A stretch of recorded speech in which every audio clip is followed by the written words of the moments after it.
You're listening to Health Professional Radio. My name is Wayne Buckler, and my guest is Dr. Alschuler. Dr. Lise Alschuler is here in Australia to talk at the Australian Integrative Medicine Association Conference. Welcome to Australia and welcome to Health Professional Radio, Lise. Thank you.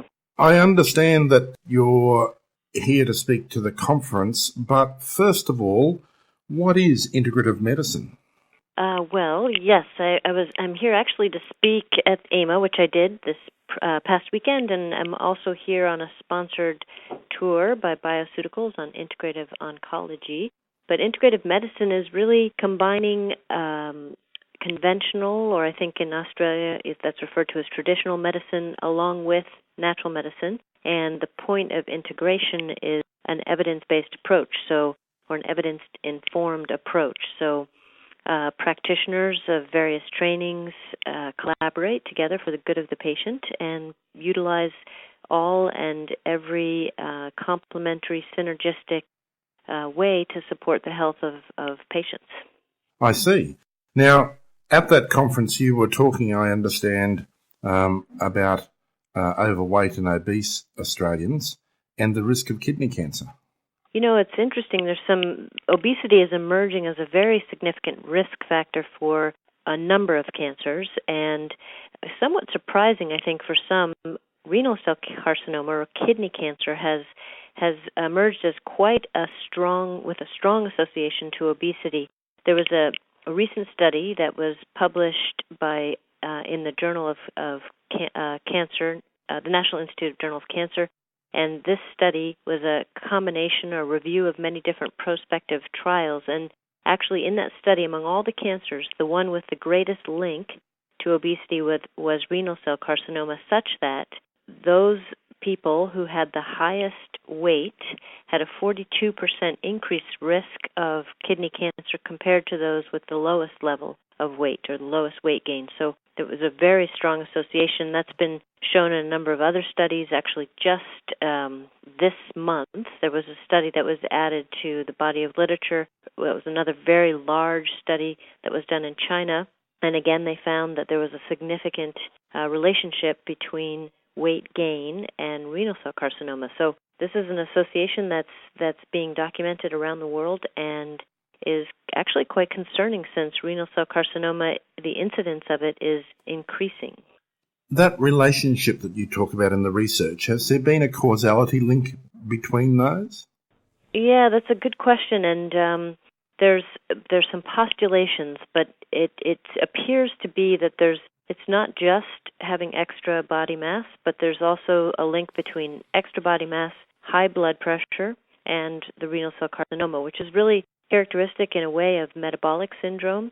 So as part of metabolic syndrome, some of the underlying pathophysiology, if you will, includes insulin resistance and a low level of inflammation. And both the state of insulin resistance, which is considered by some to be a pre-diabetic condition, as well as low-level inflammation, creates a biochemical milieu in the body which is very favorable to cancer development. Now, why that particular milieu is especially problematic for the kidney is still something we're trying to figure out. I have a suspicion, though, that it may have to do with the added environmental toxins that we're increasingly exposed to, because the kidney is an organ of elimination. So, for example, we've known that kidney cancer is related to petrol exposure, and there's an increasingly polluted environment in which we live. So if we think of cancer as kind of a multi-hit phenomenon, we have the exposure to environmental gasolines and petrochemicals. Then as one hit, then we have added body mass with all those underlying chemical adjustments, if you will, that are part of the inflammatory response and the insulin resistance response. And now we have several more hits, and eventually it overcomes our body's homeostasis, and we start to have aberrant cell behavior and then ultimately cancer. You're listening to Health Professional Radio with Wayne Buckler.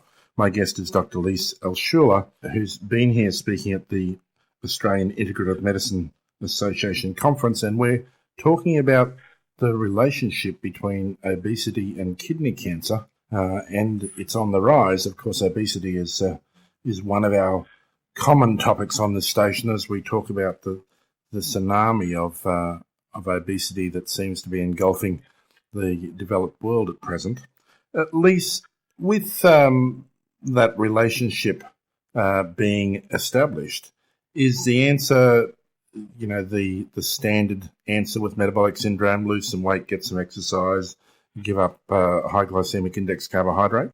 That's very much part of the answer. I think that all of those things would be, absolutely appropriate. And I think that the other issue is there's this element of hypertension, which certainly is playing a role in the causation. So I think in addition to those things, I would also recommend that an evaluation of blood pressure is included and that also is addressed. I would also say that weight loss, which of course is easier said than done, but certainly weight loss, exercise, lowering carbohydrate intake so that we can lower the glycemic load of the diet is all absolutely fundamental.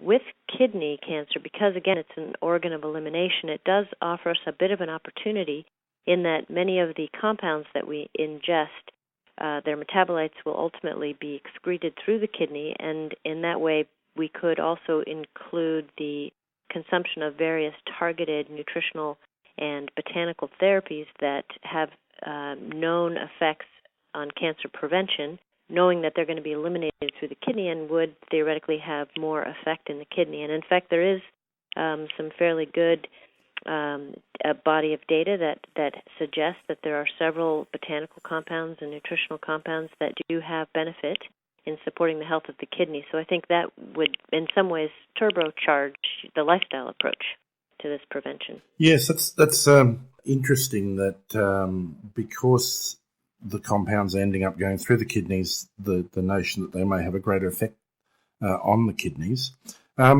Is there a common compound you recommend, or is there a regime of recommended compounds in the integrative medicine field that are recommended in this case? From a prevention standpoint, and again, especially going back to the fact that underlying this association between weight and between environmental exposure is what is referred to increasingly as chronic inflammation. And with that chronic inflammation, we know several things. We know that there is an imbalance in our what we call redox potential in our cells, which means our antioxidant capacity. And in fact, there's a bit of a drain on our antioxidant status. So one of the things in a broad category sort of way I would suggest is that we would look at supplying or increasing somebody's antioxidant status. And of course, there's a variety of ways to do that, ranging from fairly straightforward vitamin supplementation with, say, vitamin E complex and vitamin C, all the way through to the body's most important antioxidant, which is glutathione, either itself or its precursors. And then I think with that antioxidant component in place, the other group of supplements that I think would be very important, because we know from other kidney diseases that they're quite effective, are a group of compounds called flavonoids. And these are pigmented compounds found in plants and herbs.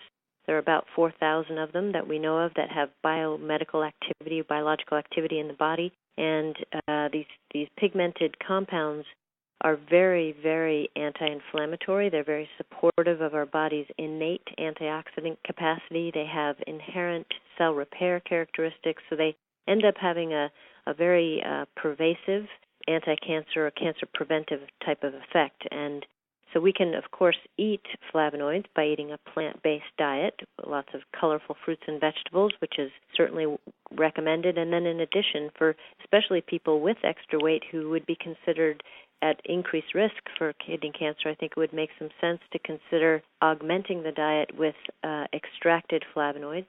Some of those that are increasingly being researched and are establishing a fairly good body of evidence to support their use would be things like curcumin from the turmeric plant, or epigallocatechin gallate, or EGCG, from green tea. There's resveratrol found in the skin of grape. So, there's a number of these flavonoids which are quite impactful on health, and in a number of studies. Kidney cancer is a bit understudied in relationship to some of the other cancers from an integrative perspective, but many of the underlying mechanisms are shared, and from some of this other data, with other cancers, there's really quite a compelling story to be told about the value of using these extracted flavonoids in the prevention and in supporting the health of various organs, kidney certainly included. It's interesting. I'm always struck by whether the day will come when we will understand the medical benefits of food so thoroughly that this sort of conversation just becomes routine, and instead of talking about indicators and the statistical likelihood of things working, whether there'll just be a solid answer. I noticed that you mentioned turmeric and green tea as being on your list, and I thought these are things that you hear often in kind of folklore medicine of getting a mention. Yeah, many of these natural agents have a long history of true traditional or historical use. And I think what's nice now about natural medicine is that it's increasingly evidence-informed. So we've taken that historical practice, we've put it into the laboratory. There's a growing body of clinical research. A lot of times there's sort of an accusation leveled against integrative practice that there's no evidence to support this practice, but that's really not true at all. There's a huge body of evidence. You just have to look for it, and there is a lot of clinical data. It's a bit hard to piece together. So I can understand why at first blush somebody might say, "Hey, there's no evidence. Why are you doing this?" But in fact, there is. And I think to your point, with these studies increasingly being done and validated in different contexts, that we can start to make very firm conclusions. There is a variable, though, that makes these studies somewhat challenging, and that is that the subject matter, which is human beings, are a constantly evolving and changing subject. And I think that particularly in relationship to cancer, one of the challenges is that the body mass index for humans has increased rapidly. And so research done 20 years ago was kind of done on different people, quite frankly. The other thing that's happening is that the load of environmental toxins is growing astronomically.